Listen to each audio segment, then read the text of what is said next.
Right, so Mark Gurman's given us a bombshell report telling us that we should see the M2 iPad Pros and also possibly the budget iPads launch in a few days and the upgrades we can expect, so let's delve into it. So beginning with the iPad Pros, we were expecting this to drop on the 24th alongside the release of iPadOS 16.1, but of course, Gurman does suggest the hardware might release a week before on the 17th, and that's in a few days. Unfortunately, Gurman does also suggest the upgrades might be minimal with this iPad, and really the only change might be the M2 chip. So yeah, the M2 chip's a sizable improvement over the M1, but of course, as I've said in the past, this power's kinda redundant, especially with the software still being limited on iPads. We don't need anything beyond the M1 chip, and so this upgrade's kinda pointless. And yeah, that's literally the only thing Gurman mentions. The design's gonna be exactly the same according to his sources, and so that does rule out any possibility of MagSafe, a thicker chassis for a bigger battery, new cameras or anything else. So yes, I can definitely understand why Apple's dropping this randomly next week because the upgrades are going to be very minimal. And so no event for this makes sense. Having a low-key press release is the better move. And like Gurman tells us, Apple saving their marketing budget towards bigger releases, like the VR headset we should see in Jan, does make sense. And for those who are disappointed by this news, do remember that of course, you should now be able to get the M1 models for less, and so I do think there's going to be good deals to be found on those models, and so definitely do get them instead. In fact, outside of the US, I'm expecting price hikes with these M2 models similar to the iPhones, and so yeah, definitely do get the M1 models instead.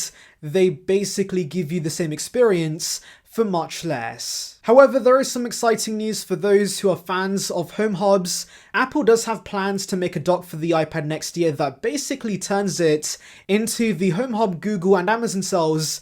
And this makes sense because Google themselves have announced a similar concept with their upcoming Pixel tablet, which also has a docking accessory, so the iPad following suit definitely makes sense. Since a lot of consumers do use their iPads indoors for the most part, and so having a dock where you can of course place the iPad to charge it, but also get much better speakers, I think that makes sense. My only worry is of course the price of the dock because Apple being Apple, it's going to be pretty expensive. Now, by the way, Gurman does actually interestingly tell us we should not see any of the other rumored products with this iPad. The Macs are going to release in November apparently, and as for the budget iPads, Gurman says soon, pretty vaguely, so I'm not sure when that's going to release.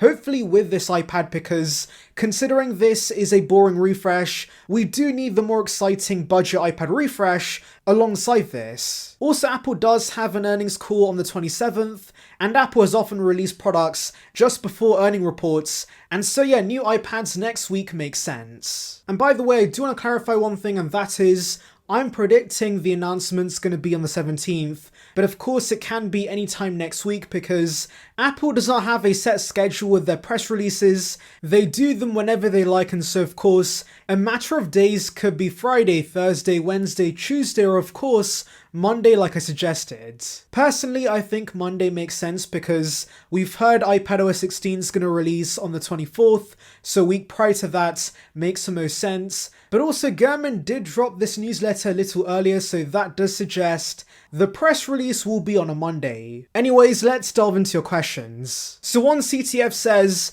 I have the M1 iPad Pro and I'm excited for the M2 models but worried about the performance and also battery life because M2's more power intensive. Now that is a fair point because the MacBook Airs did have huge controversy because of the thermals, and so maybe we see thermal issues. The thing is though, iPadOS is really never going to be pushing these devices to the limits, and so I doubt the M2 is going to have any thermal issues. And since I don't think there's going to be any big thermal issues, I also think battery life should be the same for the most part, though I'm actually praying Apple improves the battery life for once, since the iPad's been at 10 hours for years, and so battery upgrades would be appreciated, but since the chassis is not changing with the M2 iPads, I doubt we're getting bigger batteries. So King says, 11-inch mini LED makes sense to me, and yes, I'm hoping this is the case. I know leaks have been suggesting the smaller size is not getting mini LED, but of course,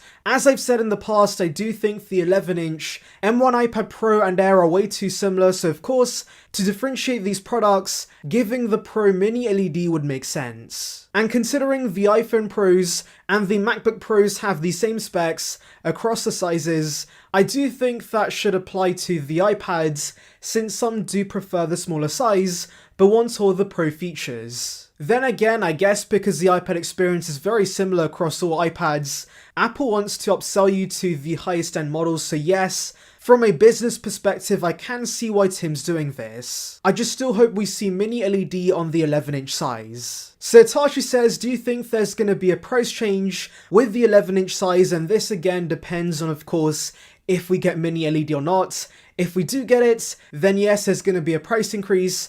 But if we don't, then I don't think Apple can justify a price increase. However, do remember this only applies to the US. Outside of the US, you're going to see massive price hikes either way, because we saw that with iPhones due to inflation and exchange rates, and so the same's going to apply to the iPads. And so that's why, once again, I do recommend that, of course, if you do find a good deal on the M1 models from third parties, definitely get those. Now Tom says, I would be happy with no hardware change if we got announcements for actual Pro apps, and yeah, this would definitely make up for the lack of hardware changes.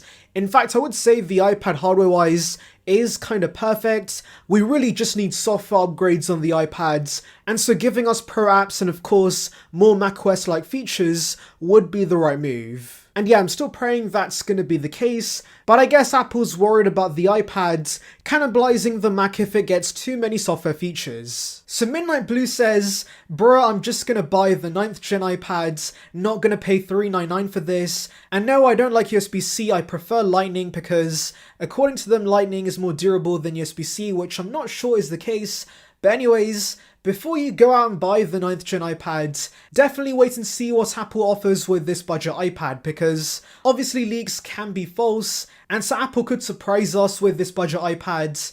Maybe they do give us a redesign with a low price. Maybe like Coca Fanta says, they give us the iPad Air 3 design at a low price. That would be great. So yeah, definitely wait for the iPad 10, and if you're not happy with the final product, you can probably find iPad 9 clearance sales once the iPad 10 releases. Anyways, that's about it, but of course, tell me your thoughts regarding these reports in the comments. Anyways, thank you for watching, guys. Make sure to like and subscribe for the latest Apple news and rumours. Check out the video link above on details regarding the iPhone 15 series, and on that note, see ya peeps.